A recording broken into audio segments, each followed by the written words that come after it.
Hello guys, very good morning. So আজ সকাল সকাল ঘুম থেকে উঠে বিছানাটা গুছিয়ে নিলাম, কারণ যারা ওয়ার্ক ফ্রম হোম করে তারা তো জানোই যে সকাল সকাল উঠে তাদেরকে কোনো মতে জাস্ট উঠে বসে পড়তে হয়। তো আমিও জাস্ট উঠে বসে পড়লাম কাজে। তো কাজ করার পর জাস্ট একটা 2 মিনিটের 5 মিনিটের ব্রেক ছিল, তো তাড়াতাড়ি গিয়ে একটু ওটস আর বানানা খেয়ে নিলাম, কারণ সময় থাকে না যে একটু বসে বসে খাবো। তো করে তাড়াতাড়ি উঠে আবার কাজে বসে পড়লাম। তো কাজ বাজ করে নেওয়ার পর আর আজকে স্যাটারডে ছিল আর কালকে সানডে। তো স্যাটারডে সানডে এলে একটা মনে আলাদাই একটা শান্তি আসে যে হ্যাঁ ফাইনালি আজকে আরেকটু কাজ করে নিলেই পুরো হাফ ডে আমার শিফট ছিল।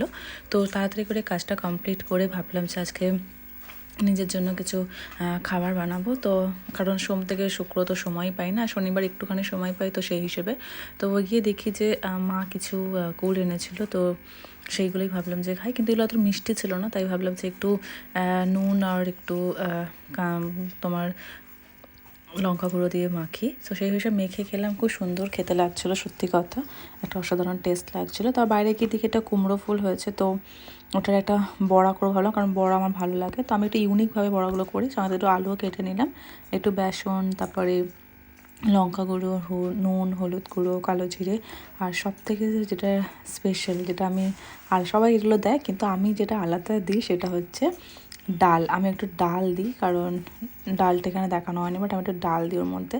সো ডাল দিয়ে জিনিসটা এসেছে পেস্টটা, তারপর আস্তে আস্তে দিয়ে হলুদ আলুগুলো কুমড়ো ফুলগুলো ভেজে নিলাম।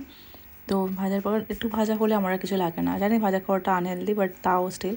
তারপর সুন্দর করে রান্নাঘরটা পরিষ্কার করে নিলাম। পরিষ্কার করার পরে জাস্ট আজকে ভাত খেয়ে আজকে ডিমের ঝোল হয়েছিল, তারপরে বড়া ভাজা, এই দিয়ে আজকে ভাত খেয়েছি। তো স্নান করার পরে খেতে বসে গিয়েছিলাম। তো এই ছিল আজকের দিন। তো আপনাদের ভালো লাগলে please like, share and subscribe করে দেবেন। Tata, bye bye.